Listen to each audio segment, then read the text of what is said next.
نحمده ونصلي على رسوله الكريم اما بعد فاعوذ بالله من الشيطان الرجيم بسم الله الرحمن الرحيم رب اشرح لي صدري ويسر لي امري واحلل عقدة من لساني يفقهوا قولي.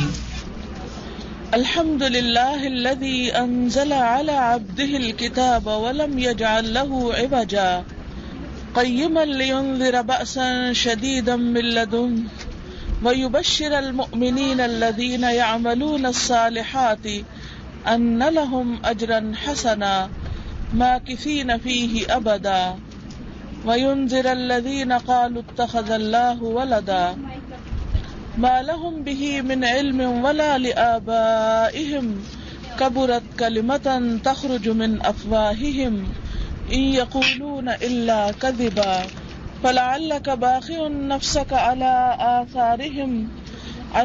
آثارهم إن لم يؤمنوا بهذا الحديث أسفا إنا جعلنا ما على الأرض زينة لها لنبلوهم أيهم أحسن عملا وإنا لجاعلون ما عليها سعيدا جرزا أم حسبت أن أصحاب الكهف والرقيم كانوا من آياتنا عجبا إذ أوى الفتية إلى الكهف فقالوا ربنا آتنا من لدنك رحمة وهيئ لنا من أمرنا رشدا فضربنا على آذانهم في الكهف سنين عددا ثم بعثناهم لنعلم أي الحزبين أحصى لما لبثوا أمدا نحن نقص عليك نبأهم بالحق إنهم فتية آمنوا بربهم وزدناهم هدى وربطنا على قلوبهم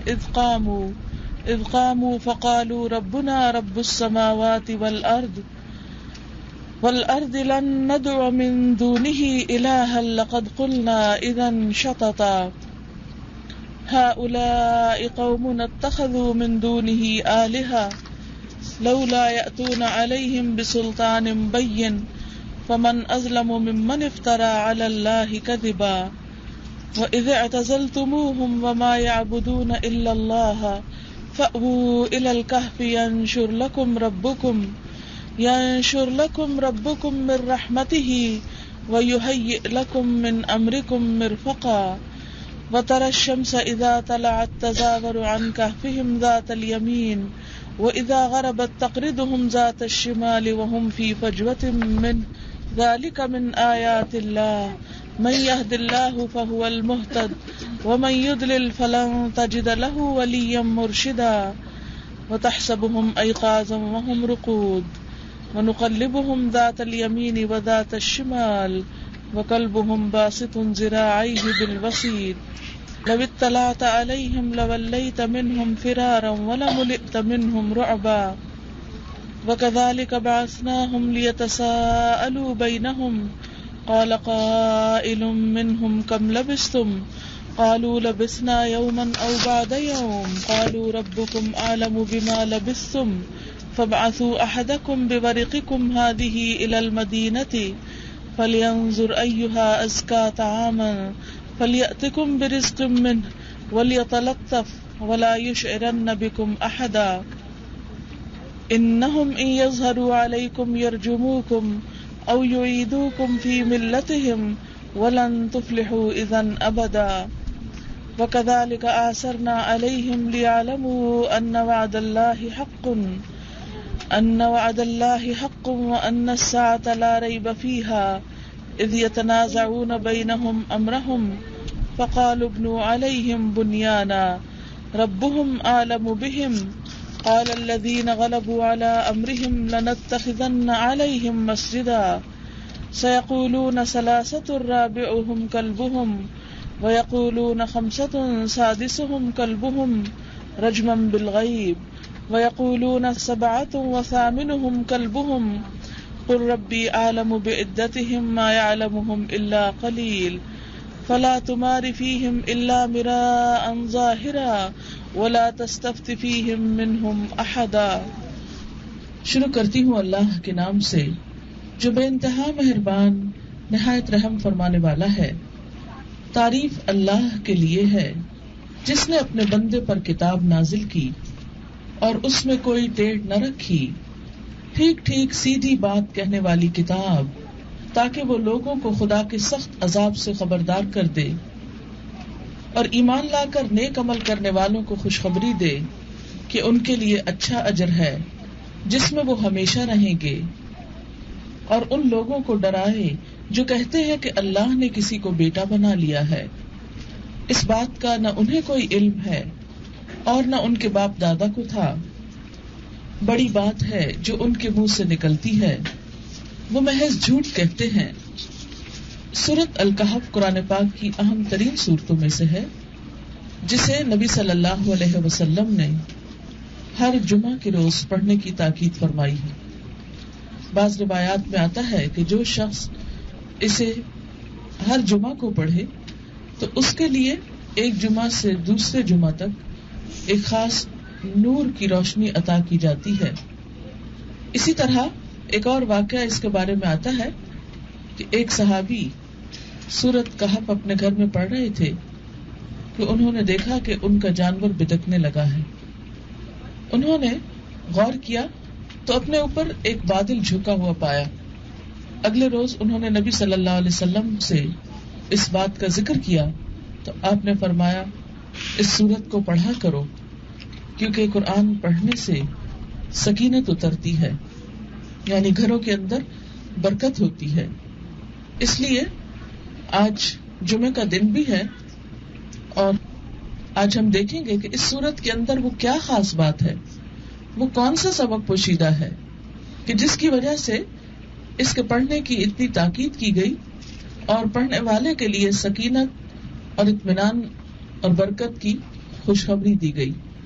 سب سے پہلے تو اللہ تعالیٰ کی تعریف کی گئی ہے، الحمدللہ، سب تعریف اللہ کے لیے ہے۔ کیوں؟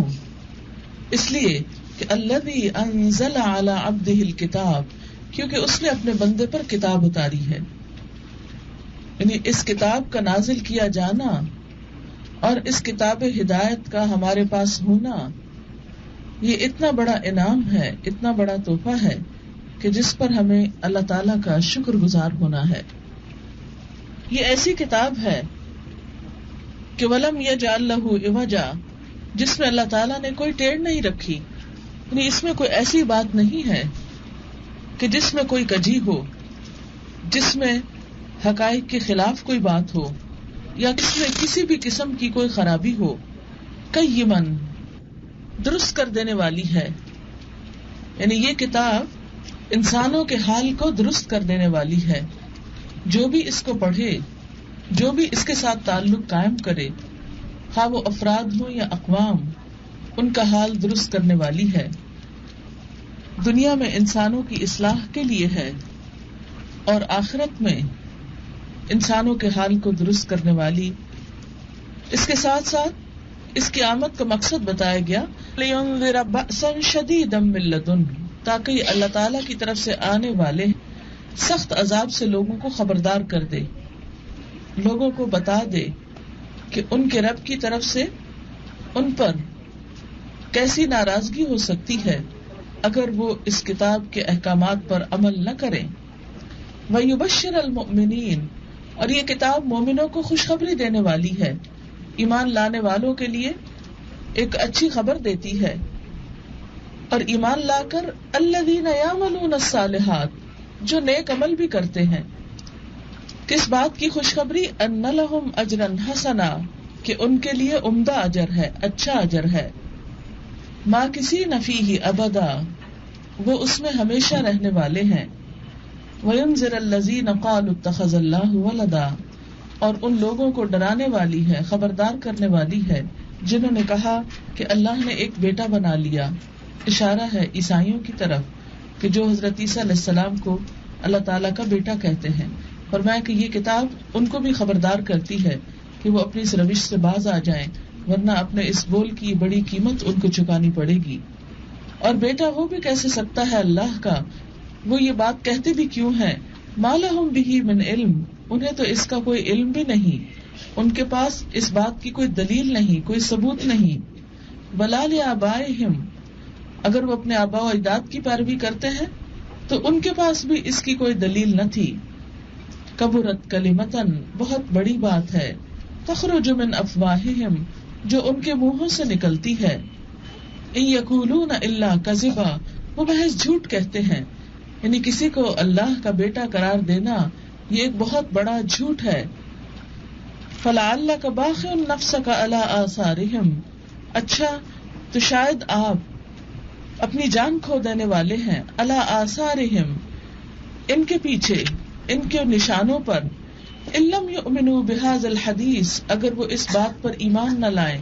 اسفا، افسوس کر کر کے.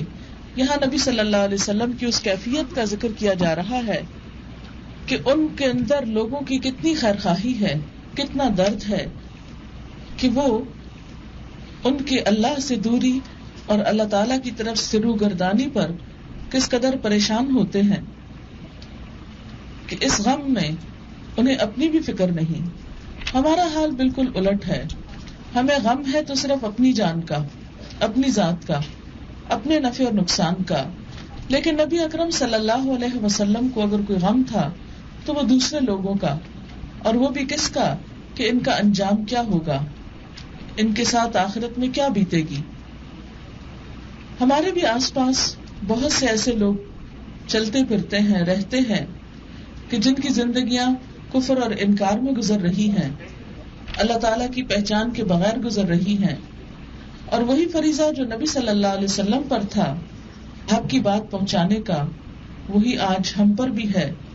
لیکن آج کیا ہمارے اندر بھی وہ دکھ، وہ غم اور وہ تڑپ موجود ہے جو ان کے اندر تھی کہ کسی طرح لوگ ایمان لے آئیں، کسی طرح ان تک حق بات پہنچ جائے. انا جعلنا ما علی الارض زینۃ لہا، لیکن ہماری نظر تو کس پر ہے؟ ہماری نظر تو دنیا کی زینت پر ہے. اللہ تعالیٰ فرماتے ہیں کہ زمین پر جو کچھ بھی ہے اسے ہم نے زمین کی رونق تو بنایا ہے، لیکن یہ سب کچھ دراصل کیا ہے؟ لنبلوہم، تاکہ ہم ان کو آزما کر دیکھیں، ان کا امتحان لیں. یہ دراصل سب کچھ ہماری آزمائش کے لیے ہے. زندگی اور موت کس لیے ہے؟ لنبلوکم، ہم تم کو آزمائیں. دنیا میں زیب و زینت کے جتنے بھی سامان ہیں وہ سب دراصل انسان کی آزمائش ہیں. ایہم احسن عملا، کہ ان میں سے اچھے عمل کون کرتا ہے. وَإِنَّا لَجَاعِلُونَ مَا عَلَيْهَا صَعِيدًا جُرُزًا، آخر کار اس سب کو ہم ایک چٹیل میدان بنا دینے والے ہیں. یعنی زمین پر جو کچھ ہے سب ختم ہو جائے گا. یہ بڑے بڑے مکانات اور انسان کی ترقی کے بڑے بڑے نشانات اور علامات، یہ سب ایک دن ختم ہو کر رہ جائیں گی. ہم میں سے کتنے لوگ ہیں جو سڑکوں پر گزرتے ہوئے بڑی بڑی بلڈنگز کو دیکھ کر کبھی یہ بھی سوچتے ہوں کہ قیامت کے آنے پر اللہ تعالیٰ ان سارے پہاڑوں کو زمین بوس کر دے گا اور یہ بالکل ایک صاف میدان بن کے رہ جائیں گے. سورۃ کہف کا اصل مضمون بھی یہی ہے کہ انسان کو دنیا کی حقیقت سے خبردار کیا جائے کہ یہ دنیا جس میں تم رہتے ہو، جو تمہیں ہر دم اپنی طرف کھینچتی ہے اور جو دراصل تمہاری خدا سے غفلت کی وجہ ہے، اس زندگی کی حقیقت کو پہچانو اور اس کو دیکھو. اس کے بارے میں فرمایا کہ ام حسبت ان اصحاب الکہف والرقیم کانوا من آیاتنا عجبا. اس حقیقت کو بیان کرنے کے لیے اللہ تعالیٰ نے سورۃ کہف میں 4 واقعات بیان کیے ہیں.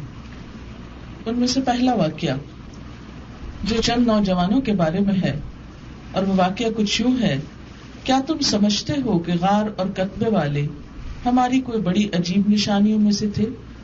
جب وہ چند نوجوان غار میں پناہ گزین ہوئے اور انہوں نے کہا کہ اے پروردگار، ہم کو اپنی خاص رحمت سے نواز اور ہمارا معاملہ درست کر دے، تو ہم نے انہیں اسی غار میں تھپک کر سال ہا سال کے لیے گہری نیند سلا دیا.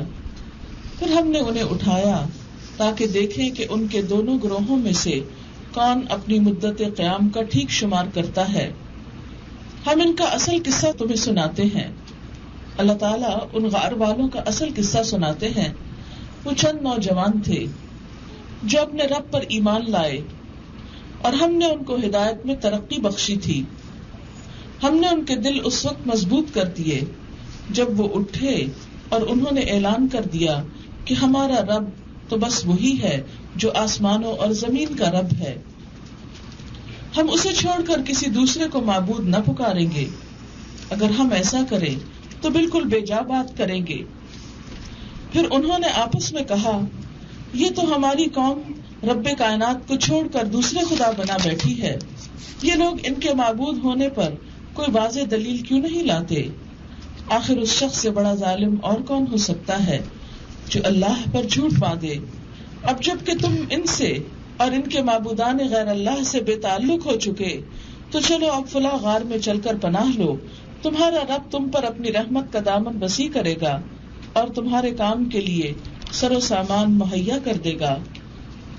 تم انہیں غار میں دیکھتے تو تمہیں یوں نظر آتا کہ سورج جب نکلتا ہے تو ان کے غار کو چھوڑ کر دائیں جانب چڑھ جاتا ہے اور جب غروب ہوتا ہے تو ان سے بچ کر بائیں جانب اتر جاتا ہے. اور وہ ہے کہ غار کے اندر ایک وسیع جگہ میں پڑے ہیں. یہ اللہ کی نشانیوں میں سے ایک ہے. جس کو اللہ ہدایت دے وہی ہدایت پانے والا ہے اور جسے اللہ بھٹکا دے اس کے لیے تم کوئی ولی اور مرشد نہیں پا سکتے. یہاں اس واقعے کو سننے کے بعد آپ نے دیکھا اپنا ایمان بچانے کے لیے ایک قوم کے چند نوجوان افراد اپنے گھر سے اپنی دنیا چھوڑ کر نکل گئے اور جا کر انہوں نے ایک غار میں پناہ لی.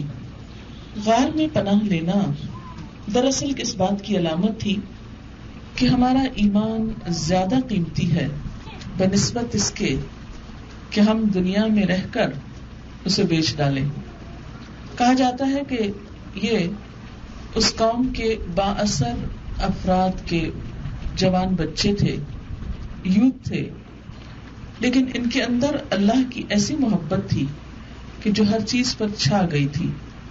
تقاضا تو ہم سب سے بھی یہی ہے، والذین آمنوا اشد حبا للہ. ایمان والے اللہ کی محبت میں سب سے زیادہ شدید ہوتے ہیں. لیکن ہم عموماً ایمان بچانے کی فکر اتنی نہیں کرتے جتنی فکر ان کے اندر پائی گئی. یہی وجہ ہے کہ جب وہ غار میں جا چھپے تو اللہ تعالیٰ نے ان کو اپنی حفاظت میں لے لیا اور سورج اس طرح ان کے پاس سے گزر جاتا دائیں اور بائیں جانب سے کہ وہ غار کے اندر آرام سے سوتے رہتے. پھر اس کے بعد ہم دیکھتے ہیں اللہ تعالیٰ فرماتے ہیں تم انہیں دیکھ کر یہ سمجھتے کہ وہ جاگ رہے ہیں حالانکہ وہ سو رہے تھے. ہم انہیں دائیں بائیں کروٹ دلواتے تھے. تو اس سے کیا پتہ چلتا ہے کہ ایک شخص جو اللہ تعالیٰ کے راستے میں نکلتا ہے اللہ تعالیٰ کس طرح اس کی حفاظت فرماتے ہیں اور کس طرح سالہ سال تک انہیں سلانے کے باوجود انہیں کروٹیں بھی دلواتے رہتے ہیں. ایک دن نہیں، 2 دن نہیں، کئی 100 سال تک وہ اس غار میں رہے اور کس طرح ان کی حفاظت کی، کیونکہ اگر وہ کروٹ نہ بدلتے تو زمین کی مٹی ان کے جسموں کو کھا جاتی. آپ نے دیکھا ہوگا کہ جب کوئی بہت بیمار ہو جاتا ہے، بیڈ ریڈن ہو جاتا ہے، اپنے آپ کو خود ہلا جلا نہیں سکتا، تو ہر تھوڑی دیر کے بعد اس کی سائڈ بدلنی پڑتی، ورنہ اگر وہ بیڈ کے ایک ہی طرف سویا رہے تو بیڈ سورز ہو جاتے ہیں اور وہ کس قدر تکلیف دہ ہوتے ہیں. عام طور پر جو بہت بوڑھے ہو جاتے ہیں، جو اپنے آپ کو خود سنبھال نہیں سکتے، ان کے ساتھ ایسی تکلیف ہو جاتی ہے. تو یہاں اس تکلیف کو سامنے رکھ کر دیکھیے کہ اللہ تعالیٰ بطور خاص ذکر کرتے ہیں کہ ہم ان کو کروٹیں بھی بدلوا رہے تھے. یہ بہت گہری نیند میں تھے وہ. اور پھر یہ کہ اتنے سال بغیر کھائے پیے کیسے زندہ تھے، یہ بھی سوچنے کی بات ہے نا. اللہ تعالیٰ اپنے غیب کے خزانوں سے انہیں کھلا پلا بھی رہا تھا کیونکہ وہ اس کی راہ میں نکلے تھے. یہی چیز یہاں ذکر کی گئی ہے. ہم انہیں دائیں بائیں کروٹ دلواتے رہے تھے اور ان کا کتا غار کے دہانے پر ہاتھ پھیلائے بیٹھا تھا، یعنی ان کی حفاظت کا انتظام بھی کیا. کتا چوکیداری کر رہا تھا. اگر تم کہیں جھانک کر انہیں دیکھتے، یعنی اندر آنا تو دور کی بات، اگر جھانک کے بھی ان کو دیکھتے تو الٹا پاؤں بھاگ کھڑے ہوتے اور تم پر ان کے نظارے سے دہشت بیٹھ جاتی کہ دیکھ نہیں سکتے تھے. اس طرح اللہ تعالیٰ نے ایسا ماحول ان کے لیے بنا دیا کہ جس سے ان کی حفاظت فرمائی کہ سوتے ہوئے بھی کوئی ان کو نقصان نہ دے. ورنہ عام طور پہ تو جب سو جاتے ہیں ہمیں پتہ ہی نہیں چلتا کہ ہمارے پاس سے کون گزر گیا. یہی وجہ ہے کہ بعض اوقات رات کو ایسے حادثے ہوتے ہیں سوتے میں کہ انسان کو خبر بھی نہیں ہوتی. اور اسی عجیب کرشمے سے ہم نے انہیں اٹھا بٹھایا تاکہ ذرا آپس میں پوچھ گچھ کریں. ان میں سے ایک نے پوچھا, کہو کتنی دیر اس حال میں رہے؟ جب سو کے اٹھے تو آپس میں باتیں کرنے لگے. ایک نے پوچھا, کتنی دیر اس حال میں رہے؟ دوسروں نے کہا, شاید دن بھر یا اس سے کچھ کم رہے ہوں. ایک دن کی بات لگی ان کو. پھر بولے, اللہ ہی بہتر جانتا ہے کہ ہمارا کتنا وقت اس حال میں گزرا. اب بحث کا کیا فائدہ, چلو اب اپنے میں سے کسی کو چاندی کا یہ سکہ دے کر شہر بھیجیں اور وہ دیکھے کہ سب سے اچھا کھانا کہاں ملتا ہے, وہاں سے وہ کچھ کھانے کے لیے لائے, اور چاہیے کہ ذرا ہوشیاری سے کام کرے, ایسا نہ ہو کہ وہ کسی کو ہمارے یہاں ہونے سے خبردار کر بیٹھے. کیونکہ کئی سال بعد اٹھے تھے تو ان کو ابھی بھی یہ محسوس ہو رہا تھا کہ ہم آج ہی سو کر اٹھے ہیں. اسی لیے انہوں نے اپنے جو گھر سے پیسے لائے تھے وہ دے کر کھانا منگوانے کے لیے بھیجا کسی کو, اور کہا کہ اور چاہیے کہ ہوشیاری سے کام لے, کسی کو ہماری خبر نہ ہو. اگر کہیں ان لوگوں کا ہم پر ہاتھ پڑ گیا تو بس سنساری کر ڈالیں گے, یا پھر زبردستی ہمیں اپنی ملت میں واپس لے جائیں گے. یہ تھا اصل خطرہ جس سے وہ بچ رہے تھے, کہ وہ ہم پر پریشر ڈال کر ہمیں ہمارے دین سے پھیر دیں گے, اور ایسا ہوا تو ہم کبھی بھی کامیاب نہ ہو سکیں گے. اس سے کیا پتہ چلتا ہے کہ اصحاب کہف جن کا ذکر اللہ تعالیٰ نے رہتی دنیا تک باقی رکھا, ان کی مثال کو قرآن پاک میں بیان کیا, ہر جمعہ پڑھنے کے لیے کہا. ایسا کیوں؟ یہ ان لوگوں کی کہانی ہے کہ جنہوں نے اپنے ایمان بچانے کی خاطر اپنی دنیا کو قربان کرنے کا عہد کیا. انہیں اس بات کی فکر نہیں کہ ان کے گھر نہیں رہے اور وہ غار میں آ بیٹھے ہیں, اس بات کی فکر نہیں کہ ان کا مستقبل کیا ہوگا. اگر بھوک لگتی اور کھانا بھی تلاش کرتے ہیں تو صرف کھانے کے شوق میں نہیں, ساتھ ہی یہ فکر دوبارہ کرتے ہیں کیا کہ کہیں ایسا نہ ہو کہ ہماری قوم کے لوگ ہمیں اپنے دین میں واپس پلٹا لے جائیں. ہم ان کے دین پر نہیں جانا چاہتے. یعنی ہر لمحے پر انہیں اپنا دین بچانے کی فکر ہوتی ہے. اب آپ دیکھیں کہ اگر ہر ہفتے یہ قصہ آپ پڑھتے ہیں, اپنے بچوں کو سناتے ہیں, سکھاتے ہیں, ایک مثال بیان کرتے ہیں, تو اس سے وہ کیا سیکھیں گے؟ یہی کہ جو کچھ بھی ہو, دنیا کے کسی حصے میں بھی ہم ہوں, حالات کچھ بھی ہوں, ہمیں اپنے دین کو نہیں چھوڑنا, ہمیں اپنے دین کو باقی رکھنا ہے. اسی وجہ سے اس سورت کو ہر ہفتے پڑھنے کی تاکید ہے کہ یہ سبق بھولنا مت, تمہاری زندگی سے یہ خیال کبھی نہ جائے. اس طرح ہم نے اہل شہر کو ان کے حال پر مطلع کر دیا تاکہ لوگ جان لیں کہ اللہ کا وعدہ سچا ہے, اور یہ کہ قیامت کی گھڑی بے شک آ کر رہے گی. ہوا یہ کہ جس وقت وہ اٹھے سو کر, اس وقت اس قوم کے اندر ایک ایسی بحث چل رہی تھی کہ کیا قیامت آئے گی یا نہیں. اللہ تعالیٰ نے ان کے نکلنے کو بھی ایک نشانی بنا دیا اور ان کے دوبارہ سو کر اٹھنے کو بھی ایک نشانی بنا دیا. اور اس وقت ان کے سکے سے پتہ چل گیا کہ یہ کتنے سو سال پرانے لوگ ہیں جو غار میں کہیں جا کے چھپ گئے تھے, جن کا نام پتہ نہیں ملا تھا, اور آج یہ دوبارہ اٹھ بیٹھے. تو بتانا یہ مقصود ہے کہ قیامت کے دن بھی تم سب سو کر اسی طرح اٹھ بیٹھو گے, اور اس وقت بھی انسان یہ کہے گا کہ لم یلبسوا الا عشیۃ او ضحاھا, کہ صبح کا وقت یا شام کا وقت ہی گزار کر آیا ہوں اور یہ دنیا تو کچھ بھی نہ تھی. آج ہمیں یوں لگتا ہے جب کسی مشکل کا شکار ہم ہوتے ہیں کہ شاید یہ وقت کبھی نہ گزرے, یہ پہاڑ جیسی زندگی کیسے کٹے گی. لیکن حقیقت یہ ہے جن لوگوں کا اللہ پر ایمان ہو اور جو اپنا ایمان بچانا چاہتے ہوں اور بچانا جانتے ہوں, وہ ہمیشہ اس بات کی فکر مند رہتے ہیں کہ ہمارے ساتھ آئندہ کیا ہوگا. یہی وجہ ہے کہ اللہ تعالیٰ ایسے لوگوں کو دنیا والوں کے لیے ایک مثال بنا دیتے ہیں.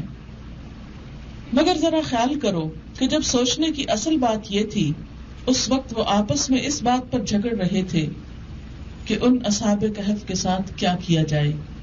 کچھ لوگوں نے کہا ان پر ایک دیوار چن دو, ان کا رب ہی ان کے معاملے کو خوب جانتا ہے. مگر جو لوگ ان کے معاملات پر غالب تھے انہوں نے کہا ہم تو ان پر ایک عبادت گاہ بنائیں گے. مانیومنٹ بنائیں گے. کچھ لوگ کہیں گے وہ 3 تھے اور چوتھا ان کا کتا تھا. کچھ دوسرے کہہ دیں گے کہ 5 تھے اور چھٹا ان کا کتا تھا. یہ سب بے تکی ہانکتے ہیں. کچھ اور لوگ کہتے ہیں کہ 7 تھے اور 8واں ان کا کتا تھا. کہو میرا رب ہی بہتر جانتا ہے کہ وہ کتنے تھے. یعنی اس قصے میں اصل بات توجہ کی یہ نہیں کہ ان کی تعداد کیا تھی یا وہ کتنے سال وہاں سوئے رہے. اس میں اصل سیکھنے کا سبق کیا ہے کہ دیکھو ان لوگوں کی مثال کو جو اپنے ایمان کی خاطر اپنا گھر بار چھوڑ آئے تھے, دنیا کا عیش و عشرت چھوڑ آئے تھے, اور جن کا سب سے بڑا فکر یہی تھا کہ ہمیں زبردستی کوئی ہمارے دین سے نہ پھیر دے. کم ہی لوگ ان کی صحیح تعداد جانتے ہیں, بس تم سرسری بات سے بڑھ کر ان کی تعداد کے معاملے میں لوگوں سے بحث نہ کرو. نبی صلی اللہ علیہ وسلم کو تلقین کی گئی کہ آپ ان کی تعداد کے بارے میں فکر مند نہ ہو اور اس کے بارے میں لوگوں سے زیادہ بات ہی نہ کریں. یہ ڈسکشن کا موضوع ہی نہیں, اور نہ ان کے متعلق کسی سے کچھ پوچھو. وَلَا تَسْتَفْتِ فِيهِمْ مِنْهُمْ أَحَدًا, ایسے فتوے بھی نہ لو, جاننے کی کوشش بھی نہ کرو کہ ان کی تعداد کیا تھی, کیونکہ that is not important. Important کیا ہے کہ انہوں نے کیا کیا. اچھا آج کل ہمارا بھی رویہ یہی ہوتا ہے نا کہ جب کوئی واقعہ ہمارے سامنے ہوتا ہے تو ہم یہ نہیں دیکھتے کہ اس سے سبق کیا لینا ہے, تعداد اور اس کے نمبر شمار گننے لگتے ہیں. مثلاً کوئی کلیمٹی, کوئی حادثہ, کوئی طوفان, آفت آتی ہے تو ہم یہ نہیں سوچتے کہ کیوں آئی, ہم کتنے گناہگار ہیں یا ہماری سزا ہے. ہم فوراً سوچتے ہیں کہ اچھا کتنے لوگ مر گئے, اس میں کتنے گھر ڈوب گئے, کتنوں کو کیا ہو گیا. ہماری خبروں میں کیا ہوتا ہے عام طور پر, فلاں جگہ آگ لگی اور اتنے لوگ مر گئے, بس فلاں جگہ یہ حادثہ ہوا اور اتنے گھر گر گئے. لیکن ہم میں سے کتنے لوگ ہیں جو یہ سوچتے ہوں کہ ایسے موقع پر ہمیں توبہ استغفار کرنے کی ضرورت ہے, ہمیں اس سے کوئی اور سبق لینے کی ضرورت ہے. یہ 4 واقعات ہیں, میں چاروں پڑھوں گی اور اس کے بعد میں آپ سے پوچھوں گی کہ ان سب واقعات میں مجموعی طور پر کیا سبق ہے اور ہر ایک میں الگ طور پر کیا سبق ہے. تو پلیز اس کو ذرا دھیان سے سنیے. جو کچھ سیکھیں گے آپ وہ ہر جمعے اور پوری زندگی انشاءاللہ تعالیٰ کام آئے گا, کیونکہ سورت پڑھنا اگرچہ برکت کا سبب ہے لیکن سمجھ کر پڑھنا اور اس کا میسج اس میں سے لینا اور اس بات کو یاد کرنا یہ انتہائی ضروری ہے. وَلَا تَقُولَنَّ لِشَيْءٍ إِنِّي فَاعِلٌ ذَلِكَ غَدًا إِلَّا يَشَاءَ اللَّهُ, کسی چیز کے بارے میں کبھی یہ نہ کہا کرو کہ میں یہ کام کل کر دوں گا. تم کچھ نہیں کر سکتے الا یہ کہ اللہ چاہے. اصل میں نبی صلی اللہ علیہ وسلم سے جب یہ سوال کیا گیا کہ آپ ہمیں اصحاب کہف کے بارے میں بتائیے, تو آپ نے فرمایا کہ اچھا کل بتا دوں گا, اور آپ کو یہ یقین تھا کہ کل وحی آ جائے گی. کہ ظاہر ہے کہ وحی آپ کے اپنے اختیار میں نہیں تھی, یہ تو اللہ تعالیٰ کی طرف سے جب آئے سو آئے, یہ آپ کے اپنے دل کی باتیں نہ تھی. تو یہ آیت بھی اس بات پر دلیل ہے کہ قرآن سچی کتاب ہے, ورنہ اگر یہ محمد صلی اللہ علیہ وسلم کی لکھی ہوئی ہوتی تو یہ بات اس میں نہ لکھی ہوتی کہ آپ اس بارے میں یہ نہ کہا کریں کہ میں کل یہ کام کروں گا مگر یہ کہ اللہ چاہے. اس میں ہم سب کے لیے بھی ایک سبق ہے کہ کوئی بھی کام کرنا ہو تو انسان یہ نہ سوچے وہ میرے کرنے سے ہو جائے گا, اگر اللہ نے چاہا تو ہوگا. انسان کبھی بھی یہ مت سوچے کہ سب کچھ میرے ہاتھ میں ہے, میرے اختیار پہ ہے اور میں جیسے چاہوں کر لوں گا. آپ کو کیا معلوم کہ کہاں سے ایک چھوٹی سی چیز کی بھی کمی رہ جائے جو بہت سے ہمارے پروگراموں کو ڈسٹرب کر دے. ہر چیز اللہ کے اذن سے ہوتی ہے. انسان اپنی کوشش کرتا ہے لیکن نتائج جب اس پر چھوڑ دیے جائیں تو پھر پشیمانی نہیں ہوتی, پریشانی نہیں ہوتی, پھر انسان ایکسپٹ کر لیتا ہے. وَاذْكُر رَبَّكَ إِذَا نَسِيتَ, اگر بھولے سے ایسی بات زبان سے نکل جائے تو فوراً اپنے رب کو یاد کرو. مثلاً اگر آپ کہیں وعدہ کر آئے, بعد میں خیال آئے کہ وہ انشاءاللہ کہا ہی نہیں, تو اب بیٹھ کے کہہ لو. یعنی جب بھول بھی جائے تو جب یاد آئے کہہ لو, اور کہو امید ہے کہ میرا رب اس معاملے میں ہدایت سے قریب تر بات کی طرف میری رہنمائی فرمائے گا.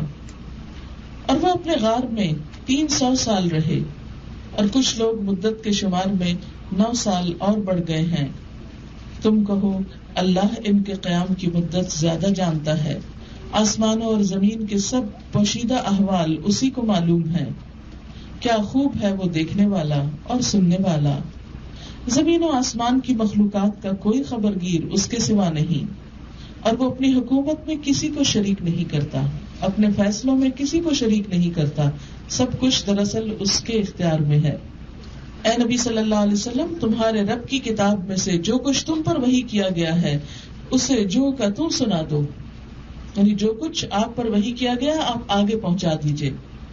لا مبدل لکلماتہ، اس کے کلمات کو کوئی نہیں بدل سکتا، حتیٰ کہ نبی بھی نہیں بدل سکتا۔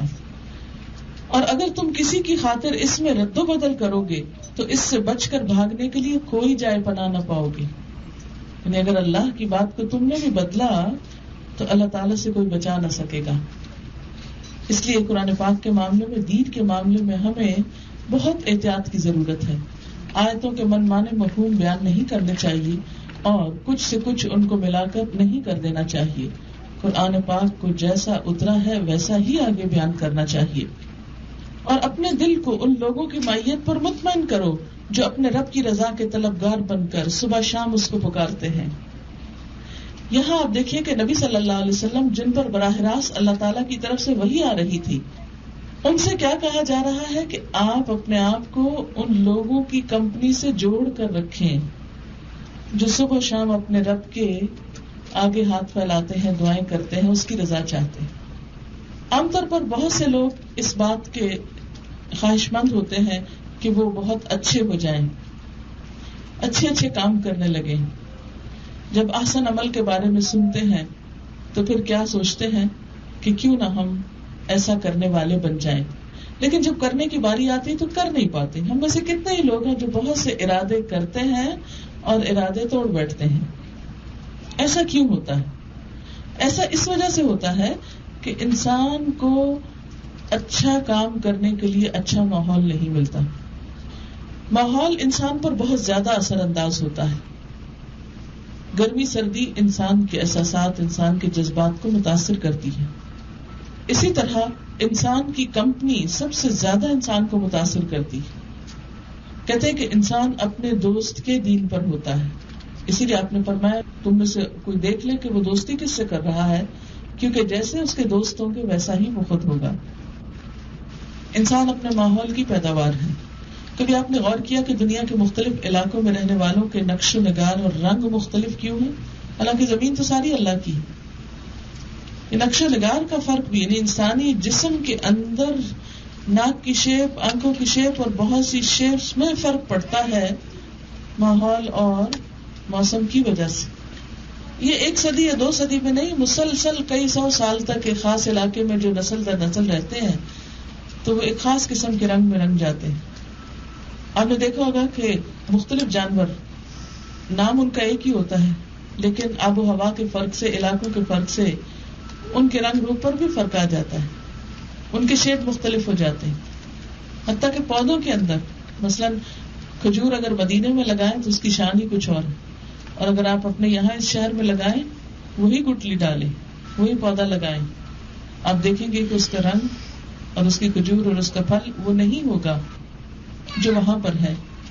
کیا وجہ ہے کہ ایک گٹلی وہاں بونے کے بعد اس کا پھل کچھ اور نکلتا ہے اور یہاں بونے کے بعد پھل کچھ اور طرح نکلتا ہے؟ کیوں؟ آب و ہوا کا فرق ہے نا۔ آپ پانی بھی دے رہے ہیں، آسمان بھی وہی ہے، زمین بھی وہی ہے، سورج بھی نکلتا ہے، لیکن آب و ہوا کا فرق ہے۔ ایک جگہ رہنے سے کچھ پھلوں کے اندر مٹھاس آ جاتی اور دوسری جگہ وہی پھل اور وہی قسم، اس کی شکل اور مٹھاس میں بہت زیادہ فرق ہو جاتا ہے۔ یہ نقطہ سمجھنے کا ہے اور اس پر ہم سب کو غور کرنا ہے۔ ہم میں سے ہر ایک کو نہ صرف یہ کہ اپنے بارے میں بلکہ اپنے بچوں کے بارے میں بھی، یہاں پر جب ہم ان کو لے آئے تو ان کی نسلوں کے بارے میں بھی ہم کو سوچنا ہے کہ وہ کس دین اور کس ایمان پر ہوں گی۔ قیامت کے دن جب ہمارے آئندہ نسلوں اور بچوں سے ملاقات ہوگی، کہیں ان میں اور ہم میں بہت فرق تو نہیں ہو جائے گا؟ وہ کس دین پر ہوں گے، وہ کس اٹھان پر ہوں گے، ان کی سوچ کیا ہوگی؟ آپ کو کیا خیال ہے کہ اگر آپ کے بچے پاکستان میں ہوتے تو ان کی سوچ، ان کے بول، ان کے انداز یہی ہوتے؟ نہیں۔ آپ ہی کے سگے بہن بھائی، ان کے بچے جو کہیں اور پیدا ہوئے ان کی سوچ بالکل اور طرح، جو یہاں پیدا ہوئے ان کی سوچ اور طرح ہے۔ ماحول کا اثر ہے، کمپنی کا اثر ہے۔ انسان اپنے ماحول سے بھاگ نہیں سکتا، اس کا اثر تو ہوگا، لیکن اس کا حل کیا ہے؟ ماحول کے اندر ایک ماحول بنا لیجیے، باہر کے ماحول کے اندر اندرونی طور پر ایک اور ماحول کو جنم دے دیں، اور وہ ہے گھر کا ماحول. اگر گھر کے ماحول میں وہ چیز موجود ہوگی تو انشاءاللہ بہت سی چیزوں سے بچ جائیں گے. یہ سورت مکہ میں اتری. آپ کو معلوم ہے کہ مکہ کا ماحول جو تھا وہ ایمان کے لیے موافق نہ تھا، آب و ہوا موافق نہ تھی، ہر طرف دشمن ہی دشمن تھے، مخالفتیں ہی مخالفتیں تھیں. اس لیے تھوڑے سے ایمان والے تھے، چند ایک تھے، اینٹی اسلامک ماحول تھا. تو اس وقت ماحول چونکہ موافق نہیں تھا، چند مسلمان تھے بکھرے بکھرے، کہا یہ گیا کہ تم اکٹھے ہو جاؤ. نبی صلی اللہ علیہ وسلم کو حکم دیا جا رہا ہے آپ اپنے آپ کو ان لوگوں سے جوڑ کر رکھیں. تو اگر آپ کو حکم دیا جا رہا ہے تو باقی سب کے لیے کیا حکم ہوگا کہ ہر ایک انڈیویجول اپنے آپ کو دین کے مرکز سے جوڑ کر رکھے. یہ حل ہے اسلام کے خلاف غیر موافق ماحول اور حالات میں رہنے کا.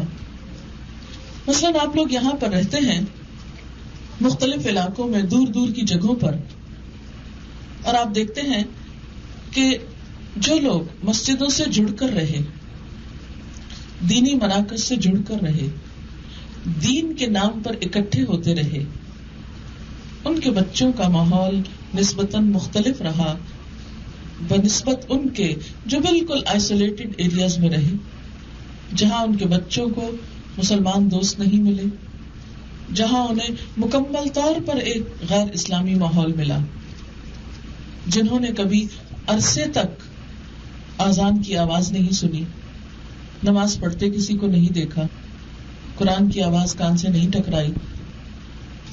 دنیا کے کسی بھی گوشے میں آپ رہیں، کسی بھی جگہ پر آپ رہیں، اس کے لیے کیا ضروری ہے، کیا اہم ہے کہ آپ کیا کریں؟ ایک ماحول بنائیں.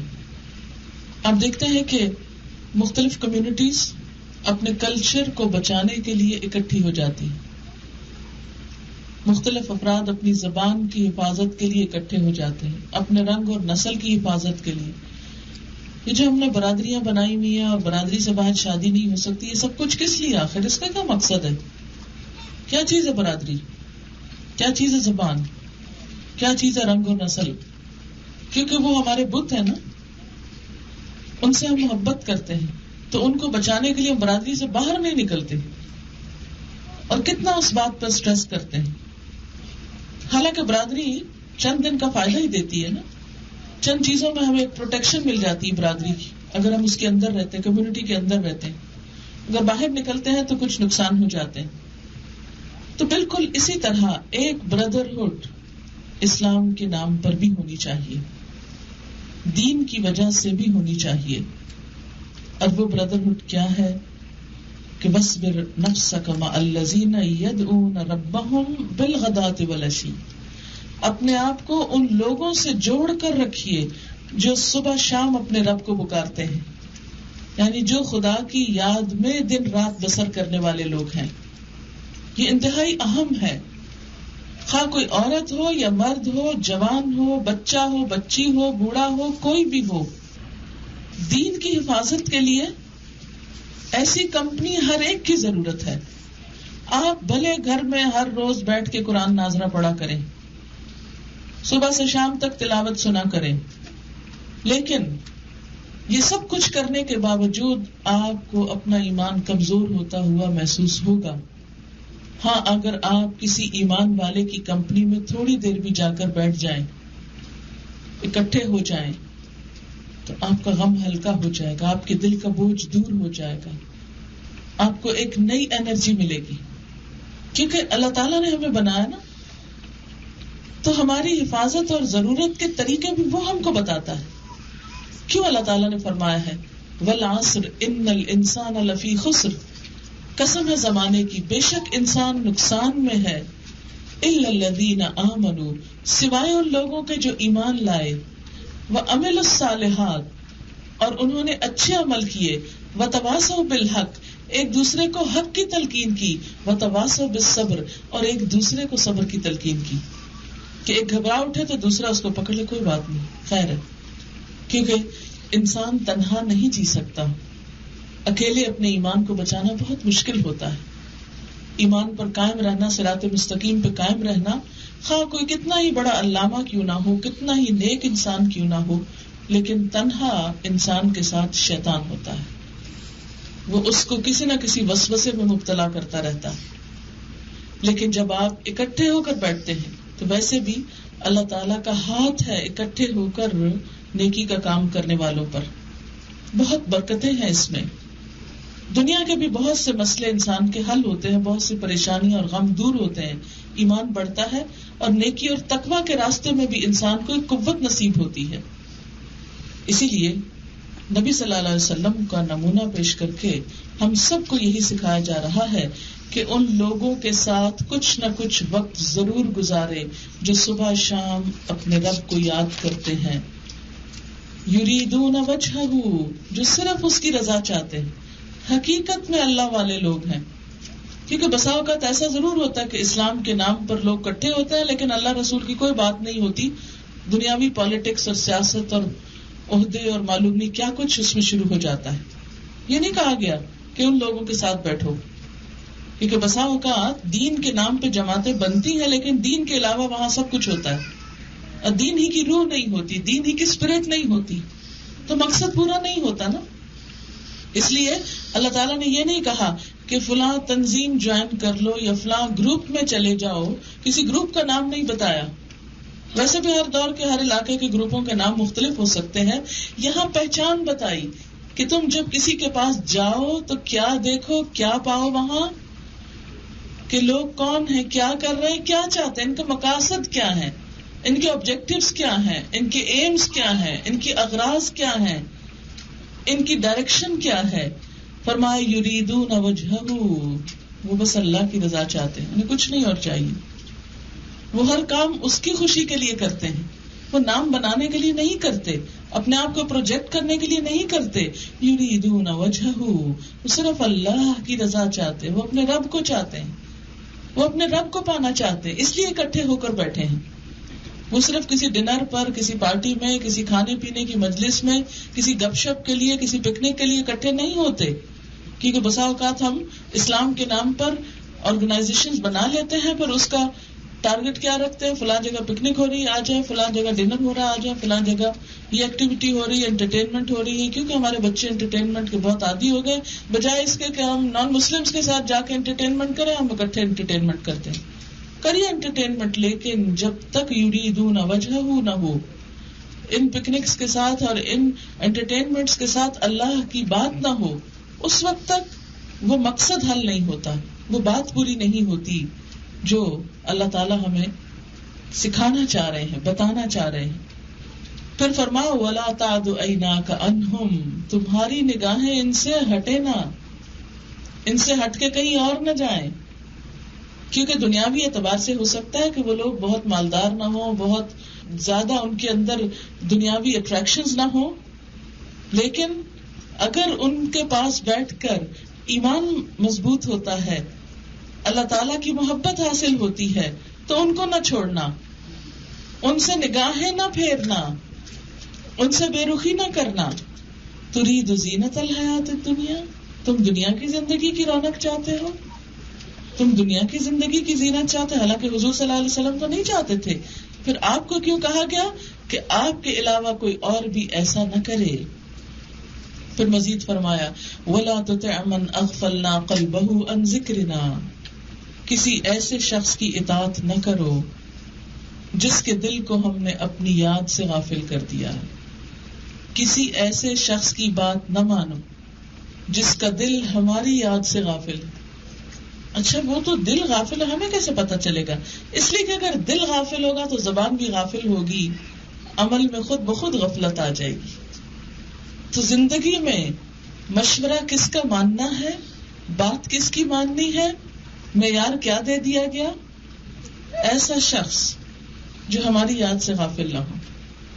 واتبع ہواہ، ایسے کی بات نہیں ماننی جو اپنی خواہشات کی پیروی کرتا ہے، جو نفس کا بندہ ہے، نفس کا غلام ہے.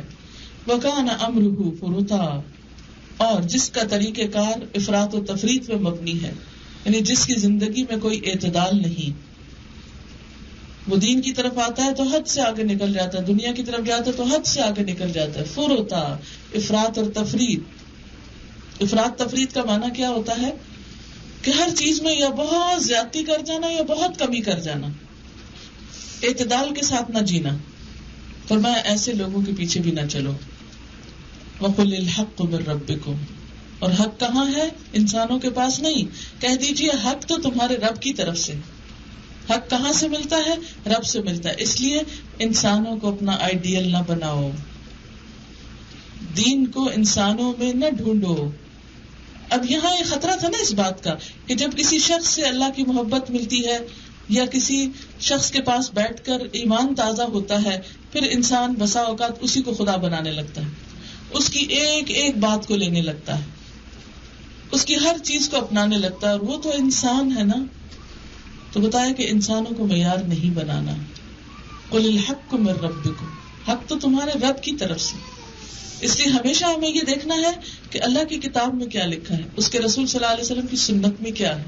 یہ نہیں دیکھنا کہ لوگ کیا کر رہے ہیں، خواہ کوئی کتنا ہی اللہ والا کیوں نہ ہو. کیونکہ انسان ہے نا، معصوم کوئی نہیں ہے، فرشتے نہیں ہیں یہ انسان. کہیں نہ کہیں کوئی غلطی ہوگی. اگر صرف ان کو دیکھتے رہے اور اوریجنل سورسز کی طرف نظر نہ رکھی تو ہو سکتا ہے کہ تم سیدھے رستے سے دور ہو جاؤ. فمن شاء فلیؤمن، جس کا جی چاہے مانے. ومن شاء فلیکفر، جس کا جی چاہے انکار کرے. ہم نے ان انکار کرنے والے ظالموں کے لیے ایک آگ تیار کر رکھی ہے جس کی لپٹیں انہیں گھیرے میں لے چکی ہیں. یہاں سرادق کا لفظ آیا ہے، یعنی ٹینٹس کی طرح چاروں طرف سے وہ اس میں گھرے ہوئے ہیں. اب دیکھیں کہ تھوڑی سی گرمی ہوتی ہے تو دل کتنا گھبراتا ہے. کہاں یہ کہ اللہ کی نافرمانی کر کے انسان ہمیشہ ہمیشہ کی آگ میں جا پڑے. وہاں اگر وہ پانی مانگے گے تو ایسے پانی سے ان کی تواضع کی جائے گی جو تیل کی تلچھٹ جیسا ہوگا. صاف پانی بھی نہ ہوگا. تیل، اور تیل بھی کیا، تیل کی بھی باقی ماندہ چیز چپس بناتے ہیں نا تو اینڈ میں وہ تھک سا مٹیریل رہ جاتا ہے، اس کی طرف اشارہ ہے. تلچھٹ ہوتی ہے جو بچی کچی چیز، وہ سٹفی سا ہوتا ہے. اور ان کا منہ بھون ڈالے گا، یعنی پہلے ہی آگ میں ہوں گے، اوپر سے گرم پانی پیئیں گے تو منہ اور پھول جائے گا، جل جائے گا، بھن جائے گا. بئس الشراب، بدترین پینے کی چیز. وساءت مرتفقا، بہت بری آرام گاہ. ان الذین آمنوا وعملوا الصالحات، بے شک وہ لوگ جو ایمان لائے اور جو نیک عمل کریں، اچھے کام کریں. انا لا نضیع اجر من احسن عملا، اچھا کام کرنے والوں کا اجر ہم ضائع نہ کریں گے. احسن عمل چھوٹا سا بھی ہو، 7 پردوں میں بھی چھپ کر کیا ہو، اللہ کو پتا چل جاتا ہے اور وہ چھوٹی سی نیکی کو بھی ضائع نہیں کرتا. بے لوث ہو کر کام کرنا چاہیے، صرف اس کے لیے کرنا چاہیے، کیونکہ جب کوئی انسان اس کے لیے کرتا ہے تو اس کو پتا چل جاتا ہے اور وہ اجر ضائع نہیں ہوتا. اولئک لہم جنات عدن، یہی وہ لوگ ہیں جن کے لیے ہمیشگی کے باغات ہیں. ایسے لوگ ہمیشہ کے باغوں میں رہیں گے، ان کے باغوں پہ کبھی خزاں نہیں آئے گی. تجری من تحتہم الانہار، ان کے نیچے سے پانی بہ رہا ہوگا. اور یہ جنت میں اس طرح بھی ہو سکتا ہے جیسے حضرت سلیمان کا واقعہ. حضرت سلیمان کا جو محل تھا، جب ملکہ سبا اس میں داخل ہوئی تو اس نے اپنے کپڑے اٹھا لیے کیونکہ پانی نیچے سے بہ رہا تھا اور شیشے کا فرش تھا. ہو سکتا ہے کہ جنت میں بھی ایسے فرش ہوں کہ جن کے نیچے سے پانی بہ رہا اور انسان کو یوں لگے جیسے پانی میں جا رہا ہے. اور اسی طرح اوپر سے نیچے گرتا ہوا پانی بھی تجری من تحتہا الانہار. اور یہ بھی ہو سکتا ہے کہ اونچی جگہوں پر ہو، نیچے سے پانی کا سین نظر آئے، جو ہمیشہ ایک خوبصورت نظارہ ہوتا ہے. تو جنت کا ذکر جہاں بھی آتا ہے وہاں بہتے پانی کا ذکر آتا ہے. یحلون فیہا من اساور من ذہب، وہاں وہ سونے کے کنگن پہنائے جائیں گے. ویلبسون ثیابا خضرا، سبز لباس پہنائے جائیں گے. من سندس و استبرق، باریک اور موٹے ریشم کے. متکئین فیہا علی الارائک، مسندوں پر تکیے لگا کے بیٹھے ہوں گے، ریلیکس کر کے. تکیے لگانے کا مطلب ٹیک لگانا، ٹیک لگا کے بیٹھے ہوں گے. ٹیک لگا کے وہی بیٹھ سکتا ہے جس کے پاس کوئی کام نہ ہو، وہ بالکل مزے میں ہو. دنیا میں آپ کو دیکھا ہوگا ٹیک لگا کے بیٹھنے کا ٹائم ہارڈلی تھوڑی دیر کے لیے ملتا ہے، لیکن جنت میں آرام ہی آرام ہے. نعم الثواب، کتنا اچھا بدلہ ہے، کتنا اچھا ثواب ہے. ثواب کا جو لفظی معنی ہے اس کا مطلب ہوتا ہے پلٹنا. دنیا جو ہے اس کو ایک کاغذ کی طرح سمجھے جس کا یہ رخ آج ہمارے پاس ہے، جس پہ ہم لکیریں ڈال رہے ہیں، جو کچھ بھی کر رہے ہیں، اور قیامت کے دن وہ پلٹ کر یوں دے دیا جائے گا، یہ ہے تمہارے اعمال. اس میں کوئی کمی بیشی نہ کی جائے گی، جو کچھ پرنٹ کر کے لائیں گے وہی دوسری طرف نکال کے دکھا دیا جائے گا. یہاں پر بھی یہی بتایا گیا نعم الثواب، کتنا بہترین بدلہ ہے، یعنی لوٹا دیا گیا، پلٹا دیا گیا، جو لائے اسی کو دے دیا گیا. نعم الثواب، کیونکہ دنیا سے اچھا کام کر کے لائے تھے، اس لیے آج ان کو ثواب بھی یعنی اس کا بدلہ اور ریوارڈ بھی بہترین ملا. حسنت مرتفقہ، کتنی اچھی ہے آرام کی جگہ. یہاں پر ایک واقعہ اور اس پہ تبصرہ یا اس کا خلاصہ ختم ہوا، اب دوسرا واقعہ شروع ہو رہا ہے. وَاضْرِبْ لَهُم مَثَلَ الرَّجُلَيْنِ، ان کے سامنے دو لوگوں کی ایک مثال بیان کیجیے. 2 کیریکٹرز ہیں یہاں، 2 لوگ ہیں. کہاں رہتے تھے، کس بستی میں تھے، یہ باتیں نہیں بتائی گئی، کہیں پر بھی ہو سکتے ہیں. جعلنا لأحدهما جنتین، ان دونوں میں سے ایک کے لیے ہم نے 2 باغ بنائے تھے. اللہ تعالیٰ چاہتے تو ایک کو دے دیتے، ایک دوسرے کو دے دیتے، لیکن ایک کے پاس کچھ نہیں تھا اور ایک کے پاس 2 تھے. آزمائش ہے نا، جس کے پاس کچھ نہیں اس کی بھی آزمائش ہے، اور جس کے پاس 2 ہے اس کی بھی آزمائش ہے. اور دنیا میں یہ فرق ہمیشہ رہا ہے، کچھ لوگوں کو اللہ نے دے کے آزمایا اور کچھ کو محروم رکھ کے آزمایا. اب ان کی آزمائش کیا ہوئی کہ جس کو 2 باغ دیے تھے، وہ انگور کے 2 باغ تھے، ان کے گرد کھجور کے درختوں کی باڑ لگائی اور ان کے درمیان کاشت کی زمین رکھی. دونوں باغ خوب پھلے پھولے، یعنی دونوں ہی باغوں کا خوب پھل آیا. پوری زمین کا بہترین استعمال، یعنی کناروں پر کھجور کے درختوں کی باڑ جن کا پھل زبردست، اندر انگور کی بیلیں. کبھی آپ نے انگور کی بیل دیکھی ہوگی، بہترین خوبصورت ترین پھل لگتا ہے نا. انگور کی بیلیں ہمیشہ اوپر اوپر ہوتی ہیں اور اس کے جو گچھے ہوتے ہیں نیچے لٹکتے ہوئے نظر آتے ہیں، تو کس قدر وہ خوبصورت ایک سین ہوتا ہے نا. اور پھر باڑ کے اندر بھی چھوٹی چھوٹی جو جگہ تھی وہاں بھی کچھ نہ کچھ سبزہ کاشت کیا ہوا تھا، گویا پورے کا پورا باغ پھلوں سے لدا ہوا. بہترین استعمال باغ کا. ان باغوں کے اندر ہم نے ایک نہر جاری کر دی، پانی بھی اندر ہی تھا اور اسے خوب نفع حاصل ہوا، بہترین پروفٹ. یہ کچھ پا کر ایک دن وہ اپنے ہمسائے سے بات کرتے ہوئے بولا، کون سا ہمسایہ جس کے پاس کچھ نہیں تھا، میں تو اس سے زیادہ مالدار ہوں. اب ہوتا یہی ہے نا کہ جو لوگ مالدار ہوتے ہیں وہ اپنی باتوں میں کسی نہ کسی طرح اپنے مال کا ذکر ضرور کرتے رہتے ہیں. نئے نئے ناموں کے مختلف آرنامنٹس اور مختلف چیزوں کے، مختلف مشینری وغیرہ وغیرہ جو دنیا کے اسباب ہیں ان کی نئی نئی قسموں کا ذکر کرتے ہوئے، ڈسکشن کرتے ہوئے، ان کی گفتگو کا سٹائل بھی مختلف ہوتا ہے. ایسی ایسی چیزوں کے نام لیتے ہیں جو عام بندوں کو پتہ بھی نہیں ہوتا کہ کیا کہہ رہے ہیں. اور یہ ایک طریقہ ہوتا ہے نا اپنی مالداری کو ظاہر کرنے کا. تو وہ بھی کہنے لگا میں تو اس سے زیادہ مالدار ہوں اور تو اس سے زیادہ طاقتور نفری رکھتا ہوں، میرے دوست بھی بہت ہیں. ظاہر ہے کہ جو مالدار ہے اس کے دوست بہت ہو سکتے ہیں. پھر وہ اپنی جنت میں داخل ہوا اور اپنے نفس کے حق میں ظالم بن کر کہنے لگا، میں نہیں سمجھتا کہ یہ دولت کبھی فنا ہوگی. اتنا ہرا بھرا باغ تھا کہ اسے لگا کہ یہ ہمیشہ ہرا بھرا ہی رہے گا. ہمیں کب لگا کہ جو نعمتیں ہمارے پاس ہیں یہ کبھی ہمارے ہاتھ سے جائیں گی بھی؟ ہم سمجھتے نہیں، یہ ہم نے کمایا، ہم نے بنایا، یہ ہمارا ہے، ہمارے پاس رہے گا، کبھی نہیں جا سکتا، کوئی نہیں اسے چھیڑ سکتا. امن و امان کہاں جائے گا؟ اس نے بھی یہ سمجھا کہ کبھی نہیں ایسا ہو سکتا. اور مجھے توقع نہیں کہ قیامت کی گھڑی بھی کبھی آئے. یہ سب مولویوں کے ڈھکوسلے ہیں، قیامت کی باتیں کرتے ہیں، ڈراتے رہتے ہیں، موت کی باتیں کرتے رہتے ہیں، مرنے کے بعد کوئی دوبارہ نہیں اٹھنا. یہ ایک اور بہت بڑا ڈائلما ہے کہ انسان کو جب اللہ تعالیٰ دنیا دیتا ہے تو وہ اتنا اس میں کھو جاتا ہے کہ اس کو پھر چین اسی وقت آتا ہے کہ آخرت کا انکار کر دے، تبھی انجوائے کر سکتا ہے. جس کو آخرت کی یاد ہو وہ دنیا پا کر بھی اس سے مزید آخرت کمانے کی کوشش میں لگا رہتا ہے. اس کے پاس جتنا بھی مال ہو وہ اس میں سے کچھ نہ کچھ نکالتا رہے گا کہ مجھے چونکہ ہمیشہ یہاں نہیں رہنا، آگے جانا ہے، تو آخرت انویسٹمنٹ بینک میں بھیج دو، وہاں جا کے لینے والا بنو. تاہم اگر کبھی مجھے اپنے رب کے حضور پلٹایا بھی گیا تو ضرور اس سے بھی زیادہ شاندار جگہ پاؤں گا. آج مل گیا تو کل کیوں نہیں ملے گا. اس کے ہمسائے نے گفتگو کرتے ہوئے اس سے کہا, کیا تو کفر کرتا ہے اس ذات سے جس نے تجھے مٹی سے اور پھر نطفے سے پیدا کیا اور اسے پورا انسان بنا کھڑا کیا. اب یہاں پر تبلیغ کا طریقہ معلوم ہوتا ہے کہ انسان جب تکبر کرنے لگے تو اسے اس کی اصلیت یاد کرائی جائے. وہ دولت کا گھمنڈ کر رہا تھا نا, تو اسے بتایا کہ کس بات کا گھمنڈ ہے, تم سوچو تم تھے کیا. اور یہ حقیقت ہے کہ تکبر کا خاتمہ اسی وقت ہو سکتا ہے جب انسان اپنی بالکل اصلیت کی طرف چلا جائے کہ ناپاک پانی سے بنا ہوا, ایک حقیر مادے سے بنا ہوا انسان اتنا چھوٹا کیڑا کہ اس نیکڈ آئی سے نظر بھی نہیں آتا. میں تو وہ تھا, اگر اللہ تعالیٰ مجھے انسان نہ بناتا تو اسی وقت ختم ہو کے رہ جاتا, بھول بھلا دیا جاتا اور کوئی نام و نشان تک نہ ہوتا, کہیں بہا دیا جاتا اور ختم ہو جاتا.